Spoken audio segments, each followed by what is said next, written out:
and welcome to Beekeepers Question Time.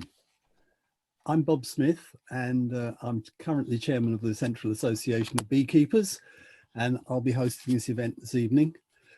Over the course of the next hour, we hope to provide answers to a selection of the questions that you've provided. Thank you very much. We've received, I think, over 60 questions. And so I've tried to group those into sort of sensible conglomerates in places. So thank you to everyone who submitted a question. I'm sorry we won't be able to answer them all. Just to say a little bit about what we're up to at the moment, we managed to get a proper meeting in, an actual physical meeting at Arkendale in Yorkshire in the spring. But of course, since then, there have been no physical meetings, but we have continued to offer support to our members and other beekeepers by arranging these virtual meetings and particularly showcasing the work of some of the UK's bee researchers. And we've also contributed to the National Honey Show, where we had a Canadian speaker. And so the use of Zoom has become quite a usual thing for us now, and certainly opens up some horizons. The geography, obviously, of membership is much wider. And we're anticipating, of course, that this is going to continue for several months yet. So we have a series of webinars planned up until at least June. Roger's looking after that for us. And also we're looking for opportunities to collaborate with other organisations with similar aims. So Beecraft usually do their research lectures at the National Honey Show. We're unable to do that this year. So we'll be hosting 2 young researchers in February for the Beecraft research lectures. Anyway, this and any other information on the Central Association can be found on our website. So please do take a few minutes to see what's coming up. That's www.cabk.org.uk.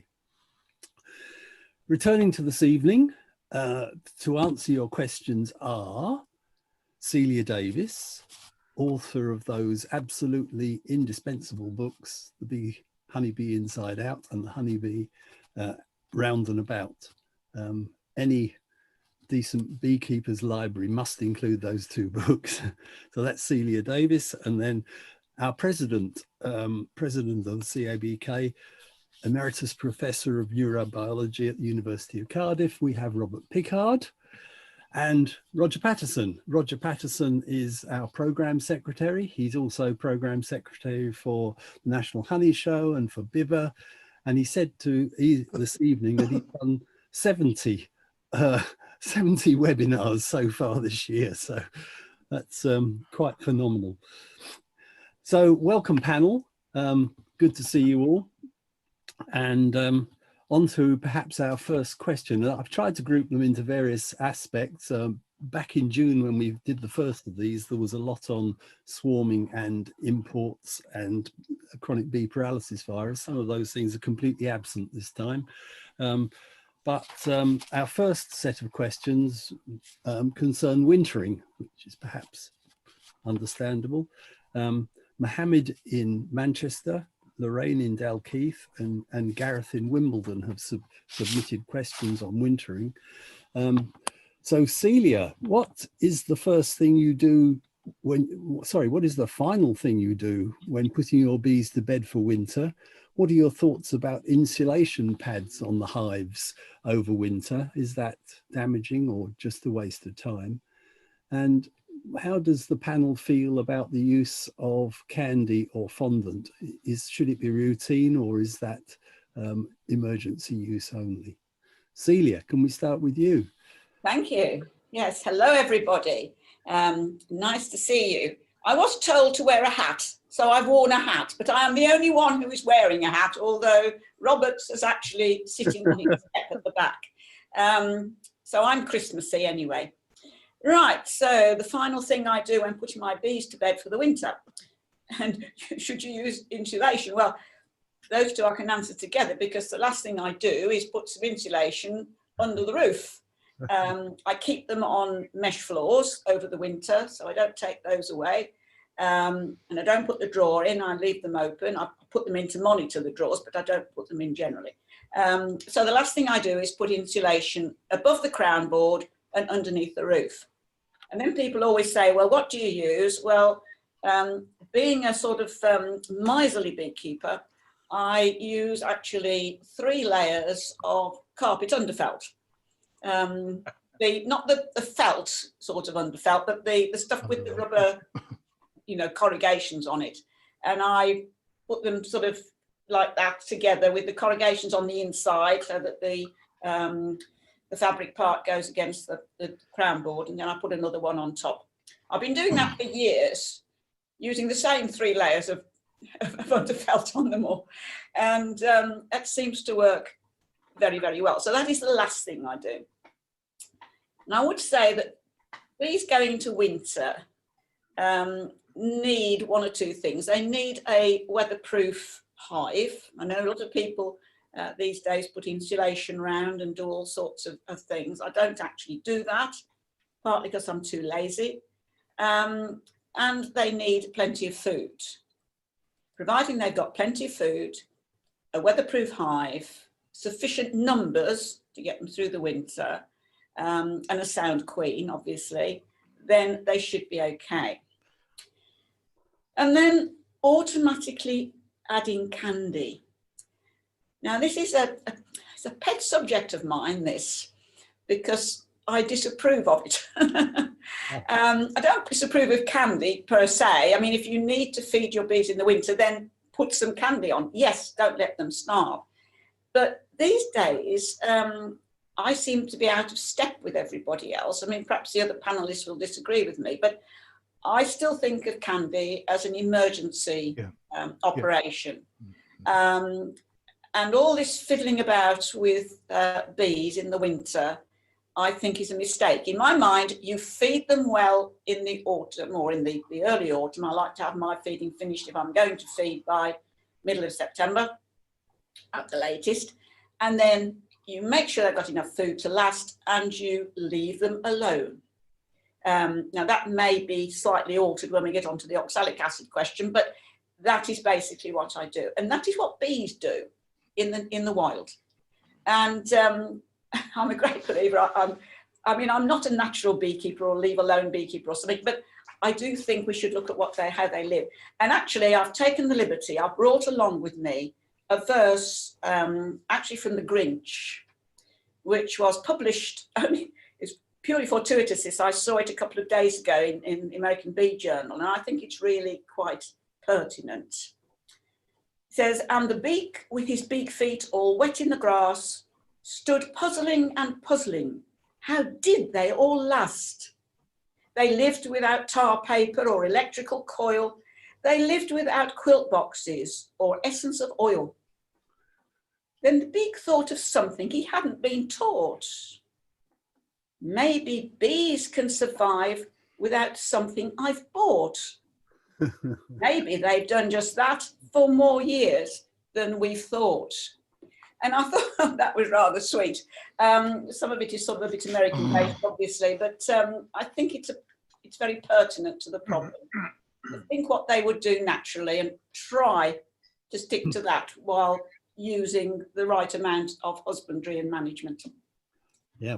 So I think I've finished that from my point of view. I don't know whether the others want to chip in and disagree with me. I saw Roger nodding when you were talking about using fondant as an emergency feed. Good. Roger?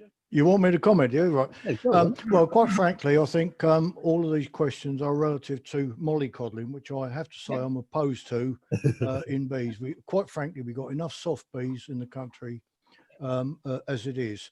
I don't insulate, and I haven't since about 2 years after starting beekeeping. What I do is I open the main feed hole, and I don't put insulation in. And like Celia, I think feeding during the winter is emergency ration only. Right. Do you want to add anything to that, Robert? Only that bees very rarely freeze to death over winter, Yep. but they can starve to death. So the most important thing is to give them enough food. So my bees are treated very luxuriously. They get 40 pounds of honey per brew box to survive the winter, and I never have any problems overwintering. They're very sheltered, so I don't need to put a quilt on, but I would put a quilt on the top if they were very exposed to cold winds. And then in March, I always put a small block of candy on the crown board over the top of the brew box, covered by a plastic sheet of plastic. So I can just see if the bees are coming up, and if they remove it very quickly, then that would give me cause for concern. So I just use it as an indicator of the state of the bees in March. Well, I'm not on the panel, but I'm going to chip in on this one, because when I got my first set of bees for about 40 years ago, they were from a gentleman who said the best time to do spring feeding is in the autumn. Yeah. And I followed that. In fact, I have never used fondant, and I don't have any fondant. So yeah, anyway. Can I just add something, Bob? Yes. I just thought about the only time I use fondant, I overwinter some nukes, 5-frame nukes. Yeah. And I do find that you can't actually get enough food into a 5-frame nuke in the autumn to be sure that it will last until the spring. So unless I put another nuke on top of it, an empty nuke, which they can store food in, I actually put some fondant on the nukes in the springtime, because I think they need it, in fact, because they go in as strong nukes. Yes.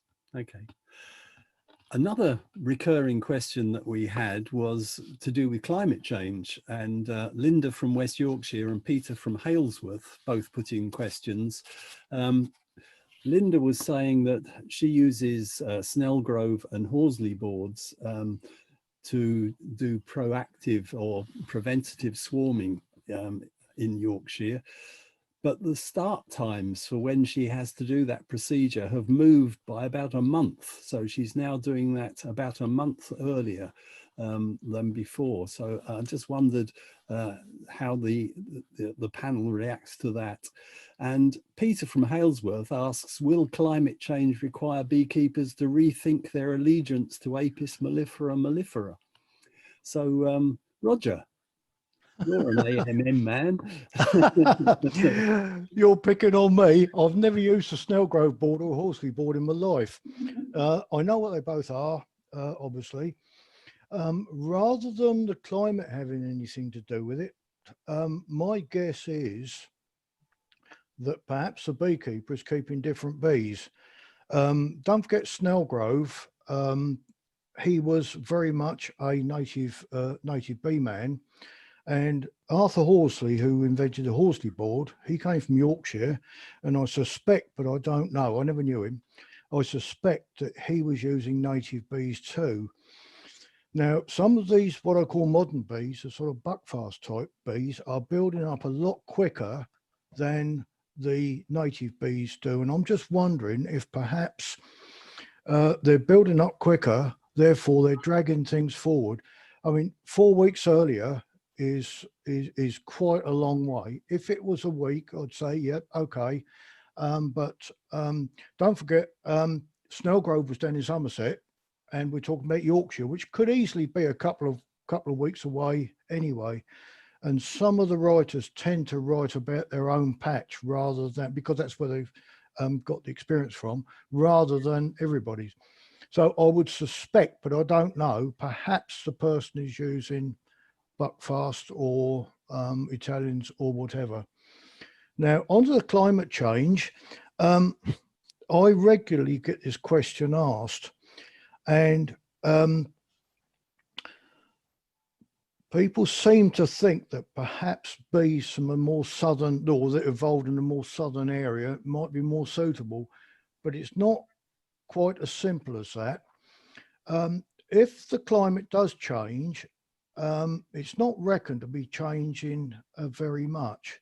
And if we go back 500 years or so, there was a little ice age which actually went the other way. And as I understand it, the temperature changes were only about 2 degrees less than they are now, which is about what they reckon that climate change will go the other way. So I really don't think we need a different kind of bee for those sort of conditions. Our own native bee, Apis mellifera mellifera, is native to the whole of Northern Europe, right from the Atlantic seaboard island right out to the Urals. And throughout that range, there must be a sort of couple of degrees difference. So I think that's that shouldn't make that much difference. Now, the problem is with some of the Southern European bees, like Italians, is that they don't close down when there is an issue. Now, I think, or an issue with the climate. So during the summer, if you get 2 or 3 weeks bad weather, what happens is the Italians, they just plough straight on, whereas the native queens will probably go off late to conserve stores. So I don't think it's quite a simple question that, you know, a couple of degrees is going to make any difference. Celia or Robert, do you have any comments you'd like to make on any of that? I don't think we'll need to change our bee. I think Mellifera mellifera is a tropical bee, essentially, and so it can cope with climate change. And I used to use the Horsley board a lot when I had large numbers of colonies, and it worked very well, and I'd recommend it as a device.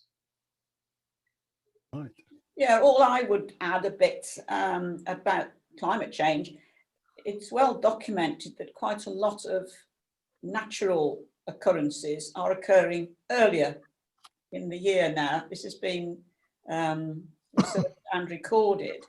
So that spring, as we think of spring, is sort of coming earlier. I don't know how much earlier, I can't remember. But it is certainly coming earlier than it used to. And a lot of, there's been a lot of citizen science done on this, where people have been asked to record the dates on which various sort of key things happen. Yeah. And those have been moving earlier. Yeah. So I think, you know, I mean, bees at the end of the day are only natural creatures, and and wild creatures, and it all comes down to the start of foraging and when the particular flowers and plants and so on are available. And if they're getting earlier, then presumably the bees might get a bit earlier. I don't know to what extent that is happening, and I don't know of anybody who's done any actual work on bees. I think pitching back in, Bob, if you go to Cornwall and then go to Northumberland, you'll probably find that they're 4 weeks apart, which I think is going to be far more than the difference that climate change will make. I was just reminded of what Celia was saying. I think a few years back we had Tim Sparks, I think it was, talking about phenology, this, you know, the thing. And the thing that I always remember was that he records the date of his first rhubarb crumble each year.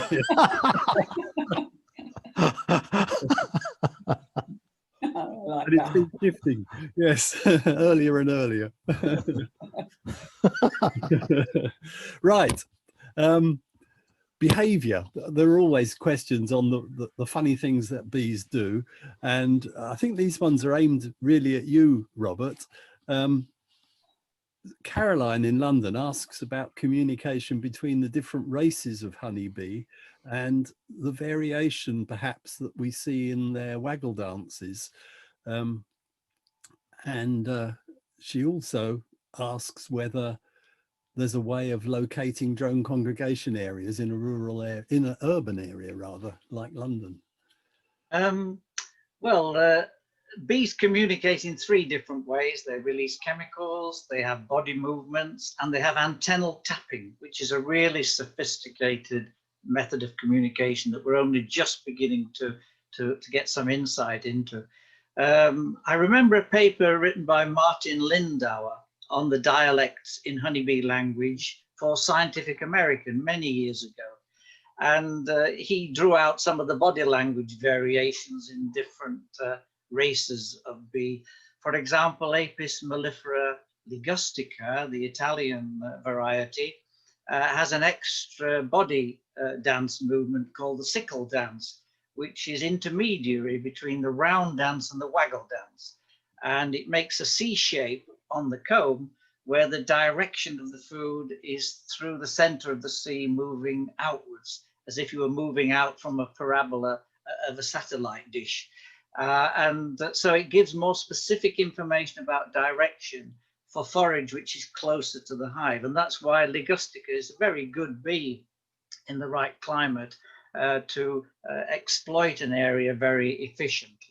So there are lots of dialects, and there's no doubt when I introduce Ligustica to Welsh bees, there's a while where they don't understand one another. And when the young bees are raised in the colony, then they gradually modify some of their movements according to the culture that they've been adopted into. But when you mix adult bees from different races, you do get dialect problems in communication. When it comes to searching out drone assembly areas, the important thing is you're looking for a place where air currents converge.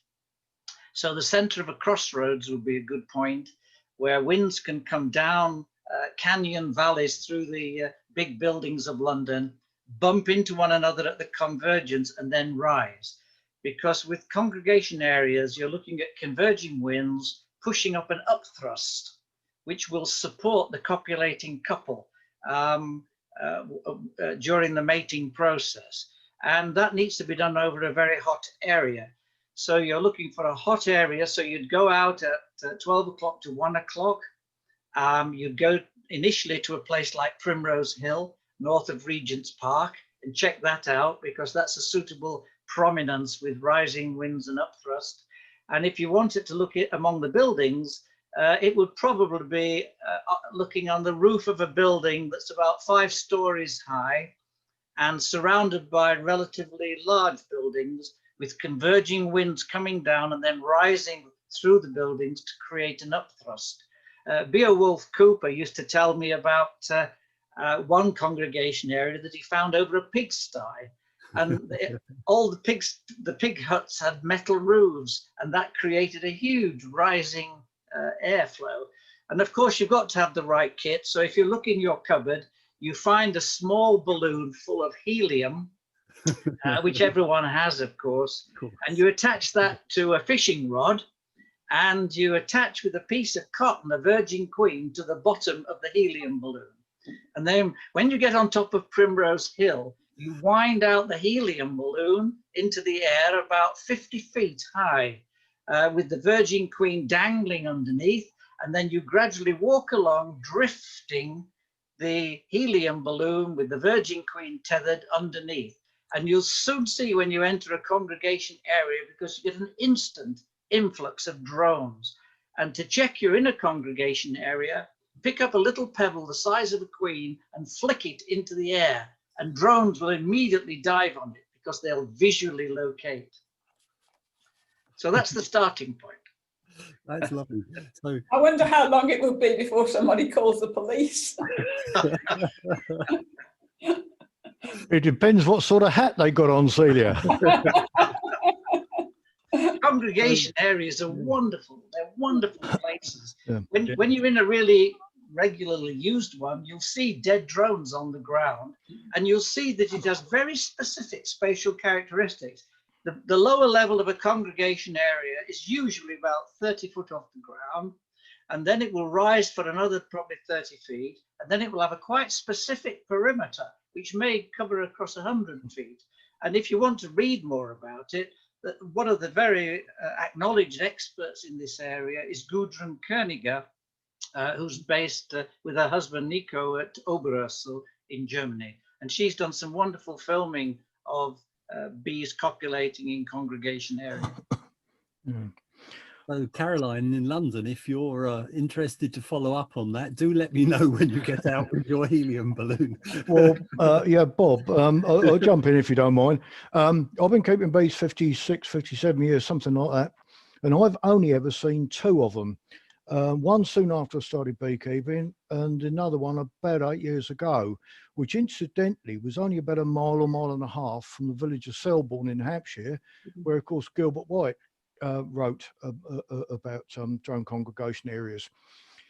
in both cases, what I found were the drones were about 15, perhaps 20 feet into the air.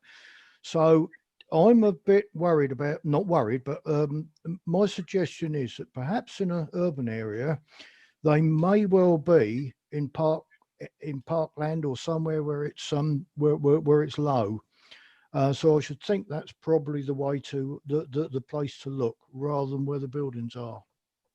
The most amazing thing that ever happened to me in congregation areas was in Mexico. And I was with a bunch of students under a congregation area, and we'd run out of virgin queens to hoist up an aluminium pole into the area. So we hoisted up a dead queen that we'd soaked in queen pheromone. And the first drone came in and grabbed the queen and realized something was wrong and let go. But then as he flew away, he picked up the queen pheromone. So all the other drones raced after him. And every time a drone caught up with one that had got the pheromone and set off, a comet of bees followed them. So within 10 minutes, the whole sky was full, like a fireworks display, of comets of bees chasing one another's scented drones. And in the end, the drones dived into the grass to get away from all the attention. Lovely. Sounds like we've got another webinar lined up. Would have made a lovely film. Would have done. Oh dear. Right, back to the serious. Pests and diseases. We've had a couple of questions about varroa, of course. Catherine in York and Sue in Gravesend have both asked about vaporizing, using multiple vaporizing of oxalic acid. Is it okay to do so? Bill in Cambridge asks whether we are seeing the start of an ecological balance, whether, because, you know, a parasite that completely destroys its host is not a good idea. So are we starting to see some sort of equilibrium between the mite and the bee? Who's going to have a go at that? Celia, would you like to? Yes, I suppose so. Yeah, the first one, is it safe to treat colonies with oxalic acid more than once? I must admit, I have never vaporized oxalic acid myself personally. I'm too frightened of it that way. I think it's probably quite a risky thing to do. I know lots of people do. I've used oxalic acid as a dribble in the winter, in the broodless period. And certainly you wouldn't use that more than once, because it does do some damage to the bees, I think. But vaporization, I believe you can repeat more than once. I think you need to be very careful about continually treating bees with chemicals. Going back to the Grinch and the problems with adding things all the time. You should certainly be monitoring carefully and only treating if you need to. But I suspect, yes, you can use it more than once. There is some work, I don't know how many of you are familiar with Randy Oliver's work, but he's been doing a lot of work on using absorbent pads and using oxalic acid in glycerin and treating colonies continuously, or well, not continuously, not all the time, but for extended periods. He calls it slow release oxalic acid, because it doesn't release as fast with the glycerin. And it isn't registered or accepted as safe or anything else at the moment, but he has been having quite a lot of success with that, and he's been using quite a long time now on experimental colonies. So that is really all I know about oxalic acid. I say I've used it for many years, off and on. I didn't use any last year because I didn't need to, but I have used it most winters just once and trickled it on.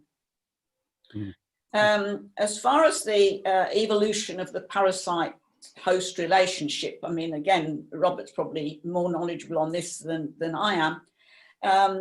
But yes, a parasite doesn't sort of want to kill its host in many ways, but of course varroa has this wonderful ability to go away from the original host, the original colony, and get itself transferred to another colony.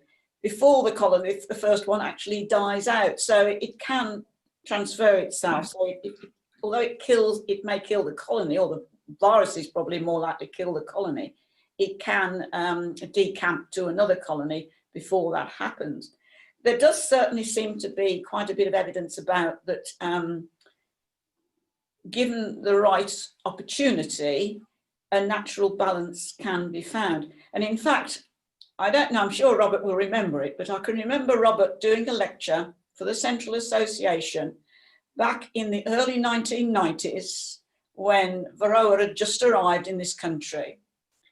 And in fact, I can remember that particular meeting because Medwin Bew, who was then leader of the NBU, did a lecture in the morning and Robert did one in the afternoon. And Medwin suggested we should go around and find all the feral colonies and kill them all because they would act as a focus of infection, or infestation, I should say. And then Robert came along after lunch and he said, no, forget all that. Leave them all, because somewhere there will be 1 or 2 colonies that will be resistant to this pest and we will be able to live with it. I don't know whether resistant is the right word, but be tolerant of it. And I mean, the fact that there'd probably been very few beekeepers left by the end of that experiment, and certainly no commercial beekeepers, was another matter. But he was talking, obviously, he's a biologist, and you would eventually get some sort of balance. But it does seem to be happening in some places. There's an article I read recently by Jeff Pettis and a couple of associates, and they had been working on an island off the coast of Brittany. And on this island, Jeff, of course, is a research worker and from America. He had come to the conclusion that the bees on this particular island, I can't remember the name of it, somebody else might know it, had reached a point, they weren't without varroa, but they'd reached a point of being able to live with varroa. There were some managed colonies on the island and there were lots of feral colonies, and they would seem to be surviving with varroa, and no treatment had been done for years. And similarly, in Tom Seeley's book, The Lives of Bees, when he talks about the bees in the forests of Ithaca, there again, they do seem to be reaching an equilibrium. The wild colonies are existing quite happily with varroa. So yes, I think clearly it should work eventually. The problem is, of course, as long as we keep putting chemicals in the colonies, we won't actually know whether they are living with varroa or not, because we keep killing it. So, you know, treatment-free beekeeping is probably the way to go, but at the same time, you have to keep an eye on what is happening, a very careful eye, because it's no good letting the varroa just run riot. You've got to still control it if necessary. And if you've got a big enough enterprise, of course, you can select from the ones that seem to be coping with it, and then treat the others and then requeen those with queens from the ones that are coping.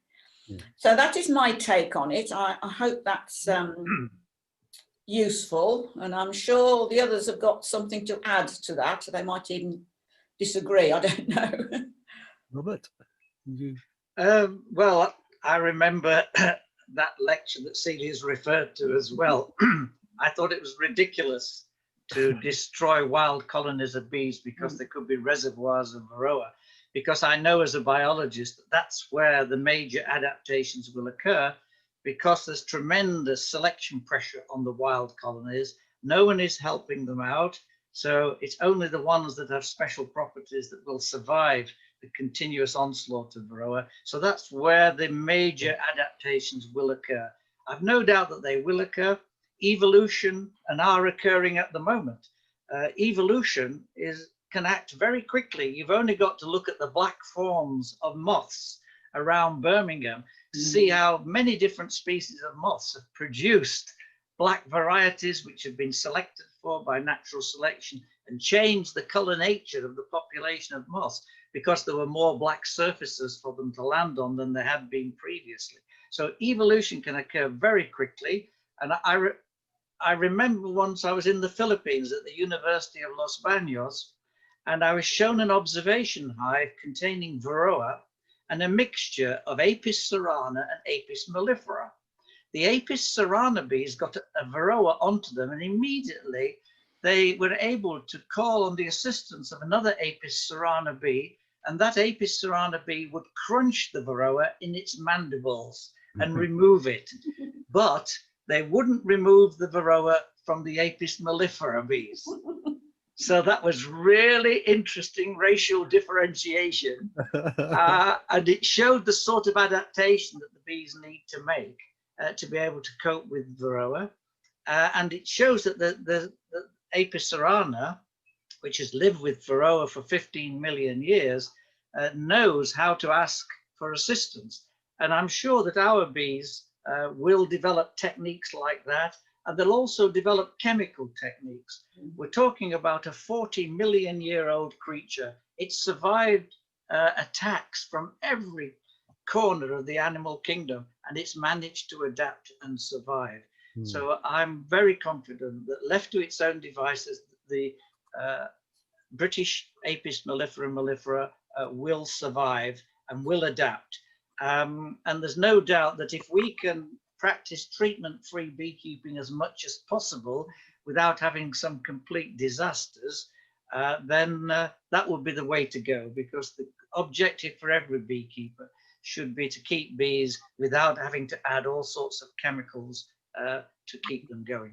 Yeah, I'm reminded that perhaps we should be careful what we wish for, because I'm reminded of, I think there was a study on a Jutland, I think it was, where they put 150 colonies onto the island and inoculated them with varroa, and I think over 5 years 150 went down to 5, but those 5 were living with varroa. So there was they had reached some sort of an equilibrium, but the trouble was these bees collected no honey, swarmed at the drop of a hat, and were really fierce. So that's not really what we're looking for. Why not? Okay, management. There were a number of questions on management, and one, I guess this is climate change as well. One, Tim from Gloucestershire needs to move his apiary of 9 colonies quite a short distance, and this is the time of year to do it normally, but he's a bit worried because he's thinking that there may not be a prolonged cold spell during which he can do it. I mean, the bees were flying here yesterday, so any advice on how Tim can move his apiary 50 meters? Roger.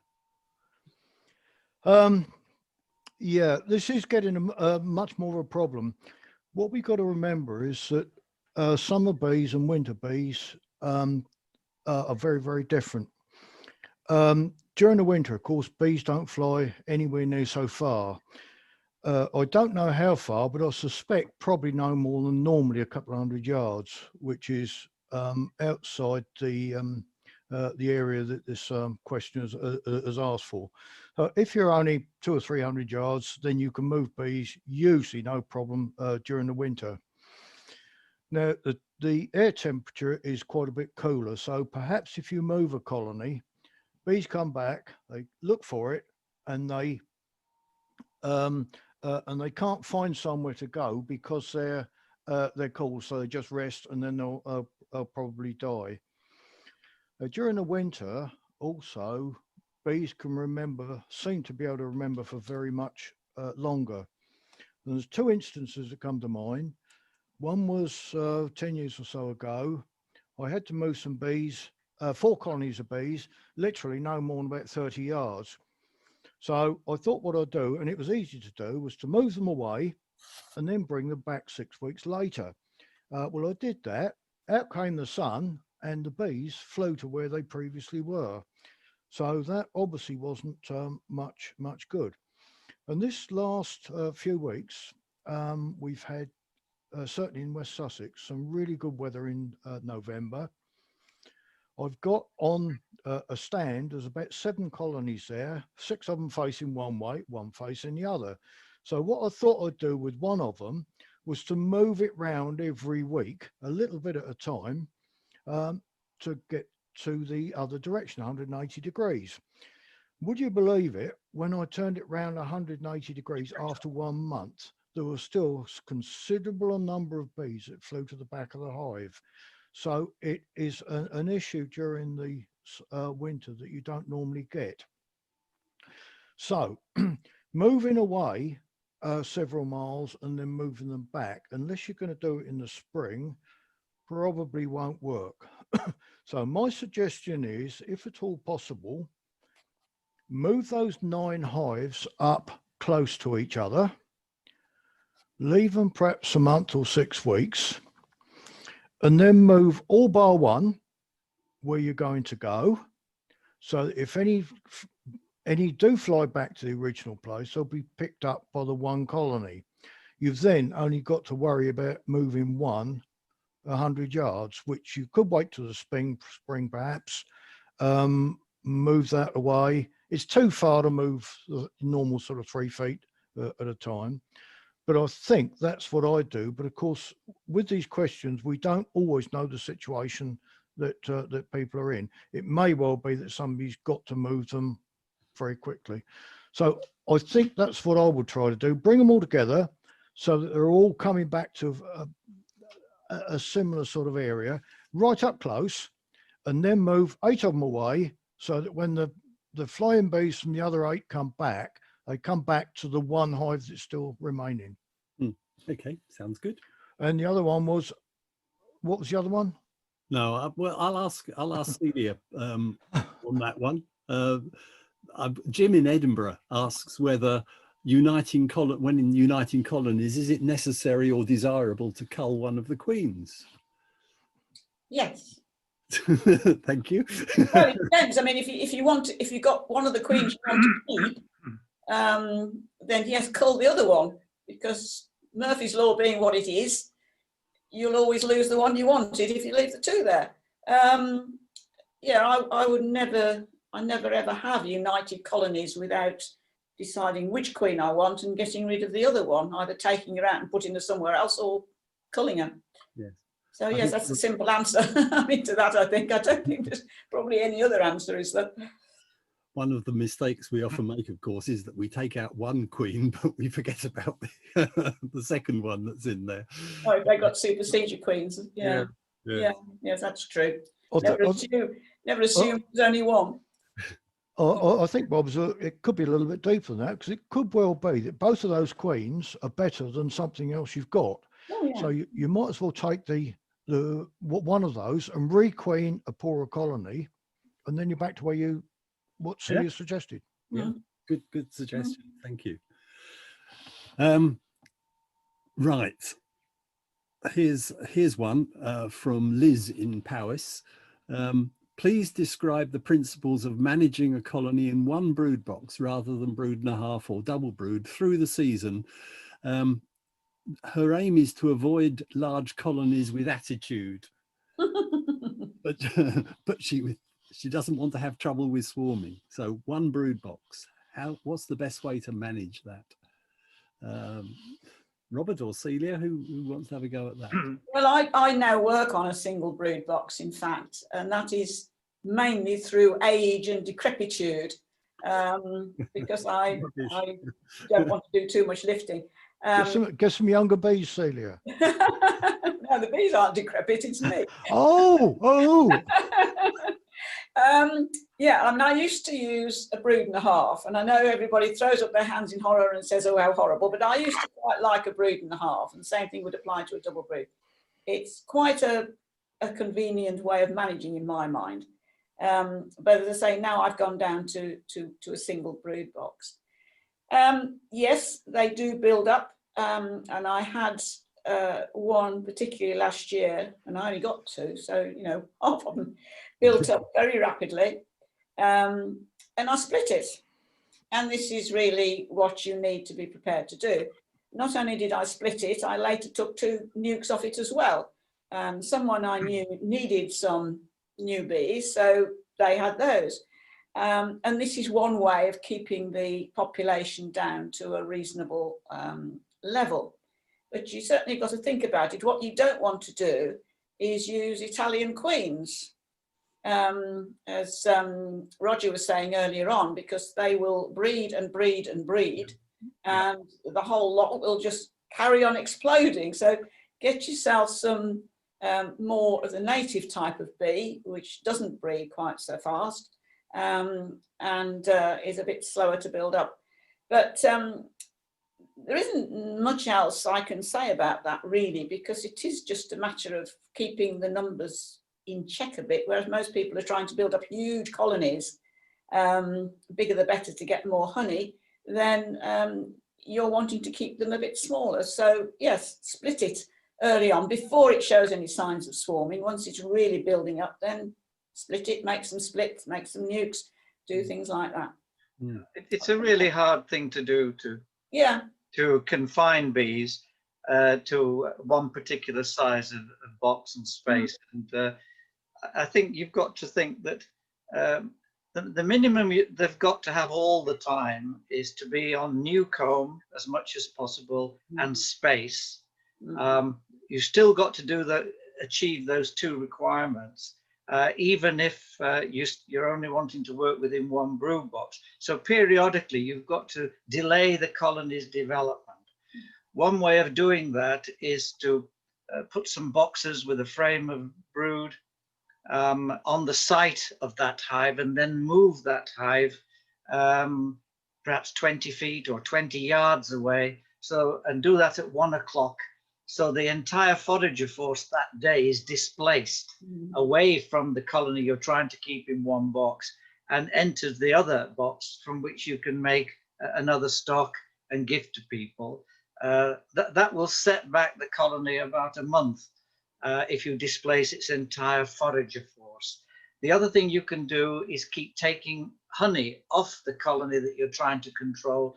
And again, it will then try to modify its egg laying rate to suit its economy. So you do have to do things constantly if you want to keep a colony developing within one box. And I agree with what Celia has said. You want a nice black local bee. You don't want a bright yellow Ligustica from New Zealand, because that will breed out of house and home. Yeah. Right. I've used single brood chamber for 50 years, and this last, as Robert and Celia suggested, it really is the type of bee that you've got in that box that counts. This last summer, at the Whisper Green Teaching Apiary, 20 colonies, full colonies, all on single brood chamber, one of them prepared to swarm, and at home, 23 colonies, single brood chamber again, one of those prepared to swarm. So it's really down to the type of bee that you've got in the box, not necessarily the size of the box. They've got to go together. Lovely. Okay, thank you very much. I'm going to move on. I've got quite a lot of questions here, which I'm obviously not going to get round to tonight, which is a shame. Is there a method of working out how many beehives an area can support? And another one, this year a friend advised placing a banana on top of the brood frames for chalk brood, and this seemed to work. So that's from Christine in Rossendale. I don't know whether the panel has any comments to make on either of those. How many colonies can an area support? Well, that makes a difference depending on the prolificacy of the bees, because I think it was Bee Wolf Cooper who suggested that Italian bees needed 2.5 times the amount of food just for maintenance purposes than our native bees do. So therefore, they're going to put a lot more pressure on the local forage. So it depends really what sort of bees you've got. If you've got prolific bees, less of them. If you've got non-prolific bees, you can have more on the same site. Yeah, and the amount of forage in an area can vary, you know, over 5 miles, it can change so dramatically. Yeah. There is a numerical way that the ecologists use, which is to draw up a list of ranked order of suitability of terrain from 0 to 10. So a piece of tarmac would get a number of 0, and an area of bramble would get a number of 10. And then other types of surface would be positioned between the nought and the 10 position. You then get a local map and you put a compass on the site that you've chosen for your apiary, and you draw a circle 7 miles in radius. You then measure the areas of the different types of terrain and multiply it by the index number, which, as I say, would be naught for concrete. And then when you've done that, you add up together those the outcome of all those different areas being assessed, and you'll get one physiographic number for the entire area. And if it's very high, then you will be able to keep a lot of colonies there, and if it's very low, you won't. And if you do that a few times, you'll very quickly get an idea for how your physiographic score translates into actual numbers of hives. I can't see that happening very quickly. You also need to ascertain how many other beehives are in the vicinity. Absolutely. Because, and of course, climate. Yeah, but it is amazing. I mean, when I moved in here a couple of years ago, I thought, oh, you know, I've only got 2 colonies now, bottom of the garden, lovely. But then I discovered there's a guy up the road. I don't know how many he's got, because he's one of these that doesn't believe in joining anything or having anything to do with beekeepers. Thinks they're all a load of old women. In his own words. And I thought, that's all right, I am an old woman, so that's accurate enough, but the rest of them aren't. But and then there's another 4 just up the road the other way, and then the one suddenly appeared in a field within sight. You know, it's amazing where they all come from. And you can have a lot more in an area than you realise. So you might be able to keep quite a few, but if there's a lot more already there, you can be in trouble. Yeah, it's always amazed to me how, you know, when you look on BBase at your apiary, how many, I think I've got around 100 within 10k of each of my apiaries. Yeah. As we're running out of time, I'm going to sort of shoot towards the end. Anne-Marie in Waterford asks, she says, I'm overwintering a commercial nuke, but want to move my bees to a national nuke or a national hive in the spring. How is the best way to do it? Who wants to take that one? I will, if you like, Bob. I'll tell you why, because this very question came up last night when I was speaking to the Irish beekeepers. Now, you say Waterford, it may well have been the same person. It may be the same person. Now, what I thought was that she wanted to change from one nuke to another. But I've had a bit of thought about this since last night. And the absolute easy way is to use what's called a Hamilton converter, which is a nutty little device that you put on top of a British Standard brew chamber that takes 10 commercial combs going in the opposite direction, so at 90 degrees to them. And that would be the easy way of doing it. And I think certainly Thorns and Maysmore did sell them. It's only 4 bits of wood nailed together, and you can convert really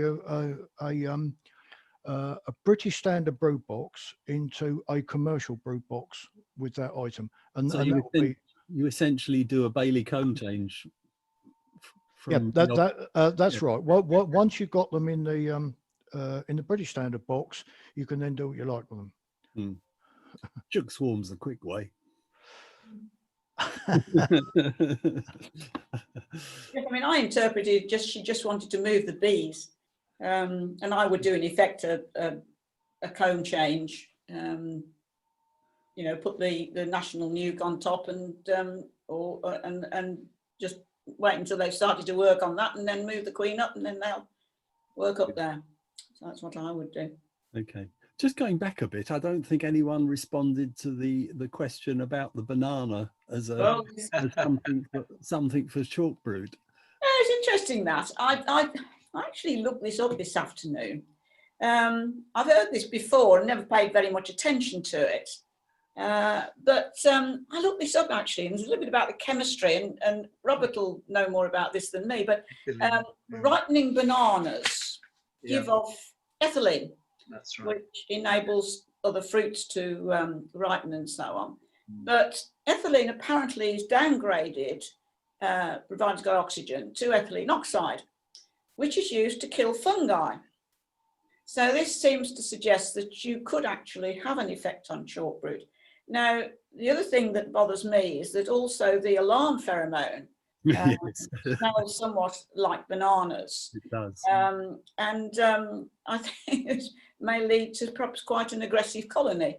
But I don't know, because I've never done it and have no intention of doing it. But there may in fact be something in it. But and in fact, the ethylene oxide is eventually broken down to oxalic acid. So you might get a double hit in one go, chalk brood and varroa. But I personally wouldn't recommend it. But, you know, there may be something in it. I think Celia's right here. I think ethylene is likely to be the active ingredient because that's a plant auxin. And when a plant is wounded, it releases ethylene at the site of the wound. So bees collecting propolis from a wounded plant will be well aware of ethylene, and it won't be a strange chemical to them at all. And it has lots of properties that will be useful in a situation where the colony is being attacked by a fungus. So I suspect if there's any direct chemical process, it's due to the ethylene. There will be a little radioactive potassium coming off the off the banana because it'll have K40 radioactive isotope in it, but that'll be relatively low level. Are we not though masking the cause of the chalk brood in the first place? Could be. It could be. Yeah. Incidentally, going back to what Celia said, 4 or 5 years ago, I read this and I peeled some bananas and put them over the top of a strong colony on the brood frames, left them for a quarter of an hour, and the bees just did not touch them. Try it, give it a crack. I'll send you the photographs if you like. I think the ethylene might motivate the bees to do a bit of rapid hygienic behavior because it's got the right sort of chemistry to wake them up and get them on the move and get them looking around the brood for anything that's odd when that strange chemical arrives. I suspect that it might just be an improvement in hygiene behavior that occurs that gets rid of the mummies very quickly. But I've heard that salt does the same thing. Have you come across that one? Across that. Yes, I've come across that as well. In fact, one of our old bee inspectors from years ago told me to do it. I didn't. It's interesting. It's probably an answer in the BBKA module. Now. Don't laugh so much, Bob. Your teeth will fall out. On Zoom too. I'll have to put my hat on as we're getting near the end. Right, come on. No. There we go. Right. Right. Well, we are approaching the end. So I hope that everyone who's been listening in tonight has had an enjoyable time. Thank you again to the panelists. Thank you, Robert. Thank you, Celia. Thank you, Roger. And thank you to everyone who's joined in tonight. I'll just remind you of our ongoing offerings in this area. Please have a look at our website. And I will leave you with a rolling PowerPoint of what's coming up. So once again, thanks to everyone. Thanks to the panel. Thanks to you all.